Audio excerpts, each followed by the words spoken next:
Dear students, in the previous video we learned some of the physical properties of transition metals. Now today in this video again we'll continue with the transition metals only. Now the next property is formation of interstitial compounds. What is the meaning of interstitial compound? First we'll discuss this. Transition metals form interstitial compounds with atoms such as hydrogen, boron, carbon and nitrogen. Now these are very small non-metallic atoms, and these small atoms are easily trapped in the vacant spaces in the lattice of transition metals. Since transition metals form well-defined lattice, they are metallic in nature, so definitely some vacant spaces are left. Suppose this is the lattice of transition metal.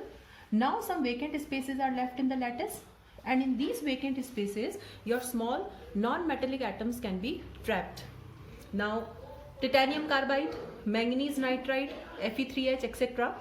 These interstitial compounds are very hard, they are rigid, they have high melting point. Okay, means they are better than the parent compound. The very good examples are steel and stainless steel.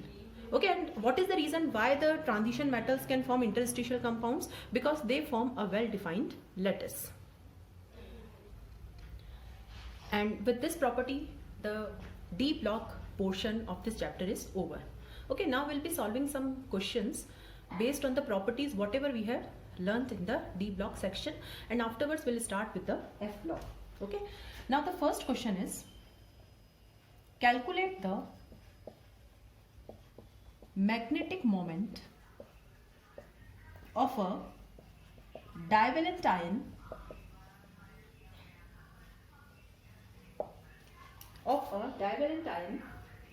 sorry, not divalent, it is trivalent ion in the aqueous solution if its atomic number is 25. Okay, so atomic number 25 is given to us, and we have to calculate the magnetic moment of this trivalent ion. Now atomic number 25 is manganese. Okay, so manganese is having configuration 4s2 3d5. So what will be the configuration of Mn3 plus now? It will be 3d4. Now how many unpaired electrons are there? Unpaired electrons are 4. So magnetic moment is having this formula. So it will be 4 into 4 plus 2, that is under root of 24. Okay, now under root 24 how we can calculate? We know that under root of 25 is 5. So root 24 is close to 4.9 and the unit is Bm, that is Bohr magneton. Now the second question is, why E0 value for Mn3 plus oblique Mn2 plus couple is much more positive than for Fe3 plus oblique Fe2 plus and Cr3 plus oblique Cr2 plus. Okay, so how we'll answer this question? So we'll answer this question by taking electronic configurations of these elements. The electronic configuration of manganese is 4s2 3d5. Okay, now Mn2 plus is 3d5. Now this Mn2 plus is extra stable because of half filled configuration. Okay, and if this Mn2 plus is stable, this Mn2 plus will not change to Mn3 plus. So the E0 value for this change, that is Mn3 plus oblique Mn2 plus, will be much more positive. Okay, it will be large positive because in this case more ionization enthalpy is required for converting Mn2 plus to Mn3 plus. But on the other hand, suppose we have iron, that is 4s2 3d6. Now Fe3 plus is stable. Why? Because after losing 3 electrons it becomes half filled stable. Okay, so Fe2 plus will readily change to Fe3 plus. Okay, means ionization enthalpy will be less, so E0 value will be less positive. And likewise for chromium also, chromium is having the configuration of 4s1 3d5. Now chromium 3 plus is 3d3. Now this 3d3 is also stable because it is T2G half filled. Okay. Next question is, though both Cr2 plus and Mn3 plus have D4 configuration, but Cr2 plus is reducing and Mn3 plus is oxidizing. So first we'll write the configuration of chromium. It is 4s1 3d5.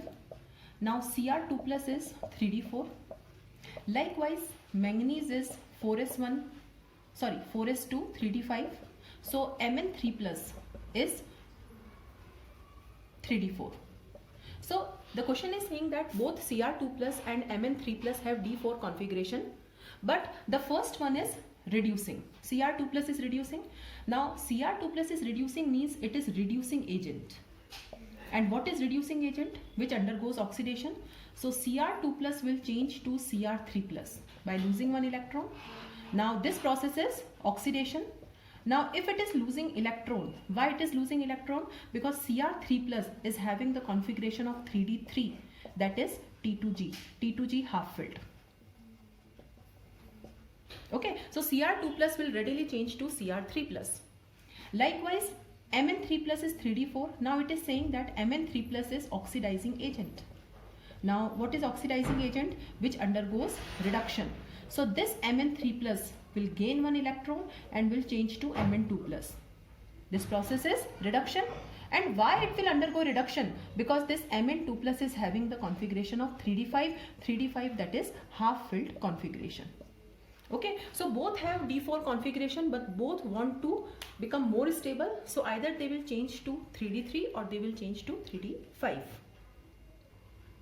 Now the next question is Zn2 plus and Ti4 plus are colorless, but Cu2 plus and Ni2 plus are colored.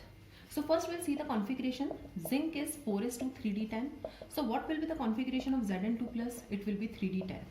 3d10 means fully filled d orbitals are there. Likewise, titanium is this. So titanium 4 plus will be 3d0. Okay, and we know that when the configuration is d10 or d0, the ions are colorless. But on the other hand, copper is 4s1 3d10. So copper 2 plus will be 3d9. Likewise, nickel is 4s2 3d8 and nickel 2 plus is 3d8.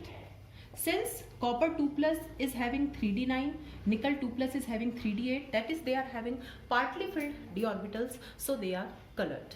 Okay, because color appears when the unpaired electrons are excited from lower set of d orbital to higher set, that is known as dd transition. Now the next is copper is considered as a transition element, but it has d10 configuration. Now the electronic configuration of copper is 4s1 3d10. So in the ground state, it has d10 configuration, but in its most stable oxidation state. Now what is the most stable oxidation state of copper? That is Cu2 plus.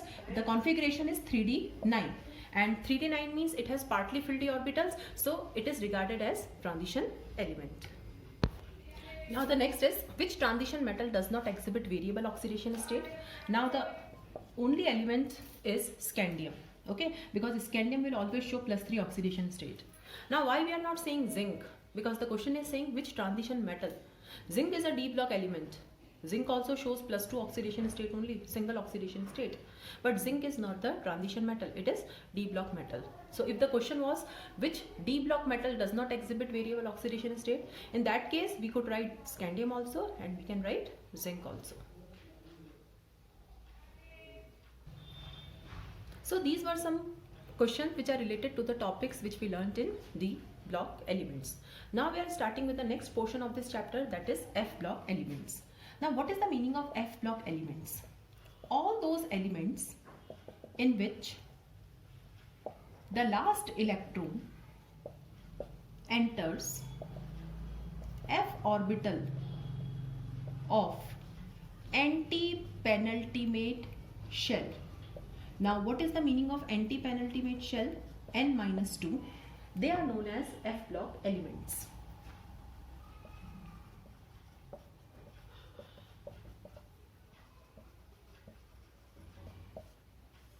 Okay. Now how it is done? Suppose if someone asks me to write the electronic configuration of atomic number 60. Now what is the nearest noble gas to 60? It is xenon. So up to xenon it is 54. Now after xenon there is filling of 6s. After 6s, one electron moves to 5d. This we have learned in class 11. Now this is 56 and this is 57. So one electron moves to 5d, and now there is filling of 4f orbitals. So electrons will enter in 4f orbital. So it will be 4f3. Okay, now you can see this 6th is the outermost. So it is n. Now d is n-1. This is penultimate. The last electron enters f orbital. The 60th electron is entering f orbital, but this f shell is not valence. It is not penultimate. It is n minus 2. So it is anti-penultimate shell. So f orbitals are always anti-penultimate. So if the last electron enters f orbital of the n minus 2 shell, those elements are known as f block elements. Okay, f block elements are also known as inner transition elements because they are found within the transition elements only. Okay, now see this. Now this is 5d1. After 5d there will be filling of 4f and then your 5d2 will come. Okay, so since f block is found within the d block, within the transition elements, they are also known as inner transition elements. So in this portion we are going to discuss about the chemistry of f block elements. Okay, how they are classified. Okay, what is the electronic configuration, like this. The f block elements were discovered very late, and when they were discovered there was no place in the periodic table to place them. So f block comprises of two series, okay, of 14 elements each, and they are placed just at the base of your periodic table. Okay, the first series is lanthanoids and the second series is actinoids. Lanthanoids are found in 6th period. Okay, because the first f orbital will be 4f and 4f will be filled after 6s. So lanthanoids are found in 6th period. Okay, now these are 14 elements after lanthanum. Now lanthanum is d block element. Its atomic number is 57. Okay, and its configuration is 6s2 5d1. This is the configuration of lanthanum. So these are the 14 elements after lanthanum, that is 57. So these are 58 to 72. So these are lanthanoids. Why I am saying 14 elements? 14 elements because f block has 7 orbitals. Okay, f orbitals are 7 in number, and 7 orbitals means how many electrons can be accommodated? 14 electrons.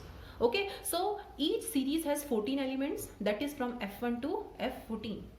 Likewise, actinoids are 14 elements after actinium. Now what is actinium? It is 89. So these are 90 to 103. These are actinoids. Okay, actinium belongs to D block. Its configuration is 7s2 6d1. So F block is not regular, it's not continuous. It is divided into two series. The first series is lanthanoids and the second series is actinoids. Lanthanoids are all metals. They are known as rare earth metals. They are found in the earth crust and they are found in very less quantity. Okay, they are rare earth metals. They are mostly used for making alloys. Actinoids are radioactive. Your radioactive elements like thorium, uranium will found in this series. Okay, and now in F block elements we'll discuss lanthanoids in detail. Now, what is the general electronic configuration of F block? The general electronic configuration of F block is n-2 F 1 to 14, then n-1 D 0 to 1 and ns2. Now n can be 6 or 7. So this is the general configuration of F block elements. Okay, now we'll discuss lanthanoids in detail. Okay, for all the lanthanoids we put a common symbol, that is Ln. Okay, and what are lanthanoids? Lanthanoids are 14 elements after lanthanum, that is 57, which involve filling of 4f orbitals. Okay, so there is filling of 4f orbitals and they are found in 6th period of your periodic table. So lanthanoids are 58 to 71. Okay, and these are also known as rare earth metals. Okay, the first member 58 is cerium and the last member 71 is lutetium. Okay, so these are lanthanoids.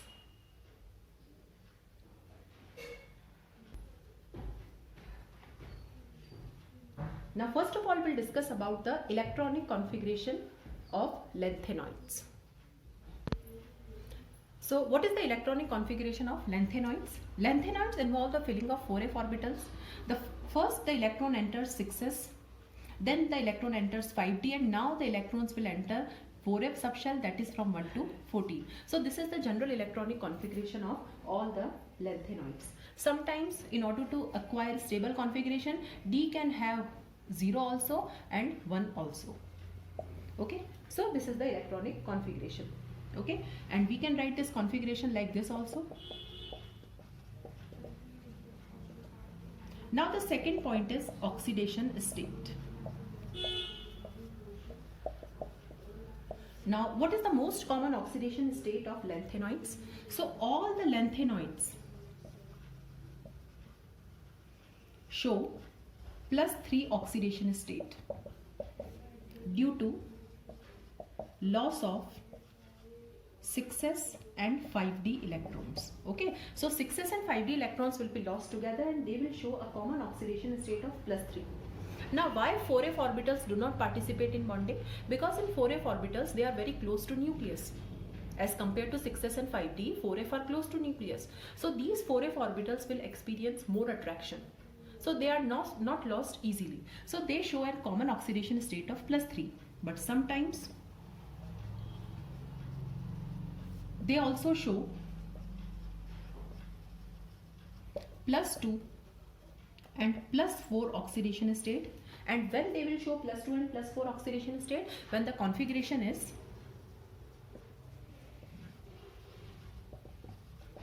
F0, F7 or F14, that is half filled or fully filled. So we'll take the example of cerium. Cerium is 58. 58 means xenon, 6s2, 5d1 and 4f1. Now what will happen? Cerium will lose all the 4 electrons, and when cerium loses all the 4 electrons, its configuration becomes equal to xenon. That's why Ce4+ is quite stable. Okay. So when the element will show +2 and +4 oxidation state, when the configuration is either F0, F7 or F14. Otherwise they will all show an oxidation state of +3. Now there is one important question. Just now we have seen that cerium 4 is favored due to its stable noble gas configuration, because after losing 4 electrons cerium will become stable. But in aqueous solution it changes to Ce3+. So in aqueous solution Ce4+ will gain 1 electron and will change to Ce3+. So in aqueous solution it will act as an oxidizing agent. This process is reduction, so it will act as an oxidizing agent. So what is the reason for this? The reason is E0 value for Ce4+/Ce3+ is +1.74 volt. Since the E0 value is very high positive, it means that it will favor reduction, or it will behave as an oxidizing agent. So although Ce4+ is more stable, but in the aqueous solution it changes to +3 state, because in aqueous solution which factors determine the stability of any oxidation state? It is the electrode potential. Now the next property is color. Lanthanoids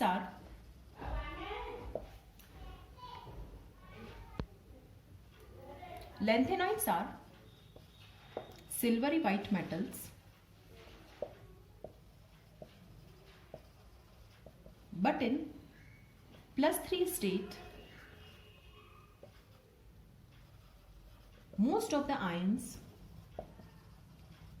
are colored. Most of the ions are colored in solid state as well as in solution. Now what is the reason for this? The reason is the lanthanoids are colored in the +3 state due to partly filled f orbitals. Okay, and we know that there is a splitting of d orbitals, so in the same way there is a splitting of f orbitals also, so there will be ff transition. Okay, the electrons will be excited from lower set of f orbital to higher set, and this ff transition is responsible for color.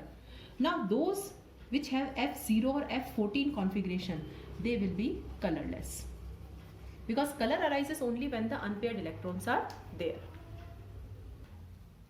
Now the next point that we have to discuss is atomic and ionic size of lanthanoids, that is the variation in atomic and ionic size. Now this is my lanthanoid series. that is from atomic number 58 to atomic number 71, that is from cerium to lutetium. Now how many total elements are there? There are 14 elements. Okay, but if we see that when we move from cerium to lutetium, the atomic or the ionic size will decrease. Okay, the atomic or ionic size will regularly decrease because of the increase in nuclear charge, but the decrease is small. Okay, decrease is small, that means we can say that the size is almost constant. And this decrease in size from cerium to lutetium is given a very famous term that is known as lanthanoid contraction. Okay, this is lanthanoid contraction. So now we are going to discuss what is the meaning of lanthanoid contraction, what is the cause of this contraction in size. Okay, overall from cerium to lutetium there will be decrease in size. So what is the reason for that decrease in size, and what are the important consequences of this lanthanoid contraction? So we have to discuss now lanthanoid contraction in detail. So from cerium to lutetium there are 14 elements. The atomic size of cerium is 183 picometer and that of lutetium is 173 picometer. So when we move from cerium to lutetium, there is decrease in size, and this decrease is 10 picometer. This steady decrease in atomic and ionic size of lanthanoid elements with increasing atomic number is called lanthanoid contraction. Okay, so now we'll discuss what is the reason for this lanthanoid contraction. This is an important board question. We get a 3-mark question that what is lanthanoid contraction? So this is the definition of lanthanoid contraction. What is the cause of lanthanoid contraction, and what are the important consequences? So now we'll discuss the cause of lanthanoid contraction. Now what is the cause of lanthanoid contraction? As we move in the lanthanoid series, there is increase in the nuclear charge. So with each step the nuclear charge increases. Nuclear charge means number of proton. So with each element your nuclear charge will increase by 1 unit. Now the electrons will also increase, because if we increase one proton, one electron also increases. But these electrons are added in the 4f subshell. Now this 4f subshell is inner, and inner orbitals always have shielding effect. But these 4f orbitals have diffused shape, and because of the diffuse shape they have poor shielding effect. Okay, so electrons are filled in the 4f subshell, but the 4f subshell exert a poor shielding effect. Now because of the poor shielding effect, the effective nuclear charge will increase. Okay, so there will be a gradual decrease in the size with increasing atomic number. So if the question is what is the cause of lanthanoid contraction, the cause of lanthanoid contraction is poor shielding effect of 4f orbitals. Now we'll discuss the consequences of lanthanoid contraction, that what is the overall effect of this lanthanoid contraction. The first is there is resemblance in the second and third transition series elements. Okay, so this is second transition series, this is third transition series. Now from second to third, what should happen? The number of shells increase, so size should increase. But this third transition series is found in 6th period, and 6th period means there is filling of 4f orbitals. Okay, and because of these 4f orbitals, that is poor shielding effect, again the same lanthanoid contraction, what will happen? The size will decrease. Okay, because of the poor shielding effect the size decreases. Now these two factors balance each other. Okay, there is increase in size due to increase in number of shells, and there is decrease in size due to poor shielding effect. So second and third transition series elements have similar size. Okay, so this is the first important consequence of lanthanoid contraction. So the second important consequence is similarity among lanthanoids. Because of the similar sizes, they have similar chemical properties. So it is very difficult to separate them. Okay, now generally we separate the elements on the basis of their chemical or physical properties, and the chemical and the physical properties are determined by the size. Since they have similar sizes, so their properties are almost same. Okay, so it is not possible to separate lanthanoids. All the lanthanoids are known as rare earth metals. They are found in earth together.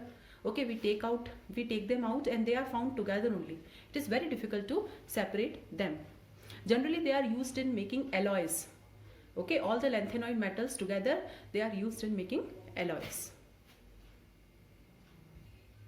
Now the third important consequence is basicity difference. Okay, now this is my lanthanum and this is my lutetium.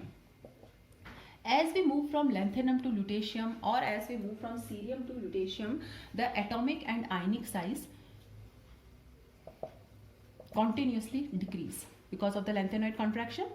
Now due to decrease in size, what happens? Suppose one is lanthanum hydroxide and the last is lutetium hydroxide. So if we move from here to here, the size will decrease. Now if the size decreases, OH is a small ion.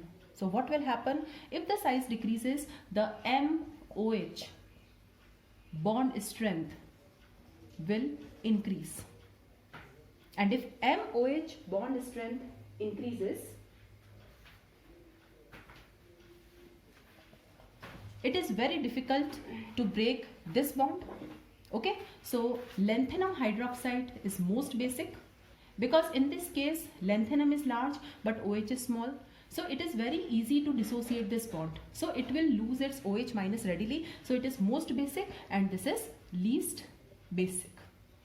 Now how to answer this? The bond strength will increase. We can say the ionic size decreases. If ionic size decreases, then polarizing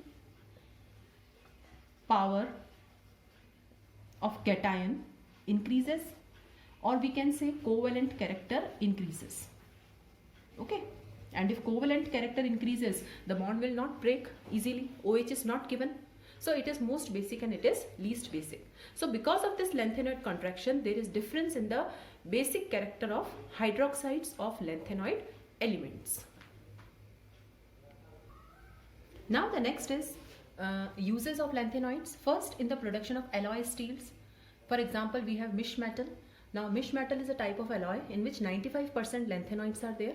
Okay, all the lanthanoids together, and 5% iron is there, and then we have traces of sulfur, calcium, carbon, aluminium, etc. It is used in magnesium based alloy to produce bullets, shells, etc. So this is the important use of lanthanoids. The second is addition of 3% of mish metal to magnesium increases its strength, and it is used in making jet engine parts.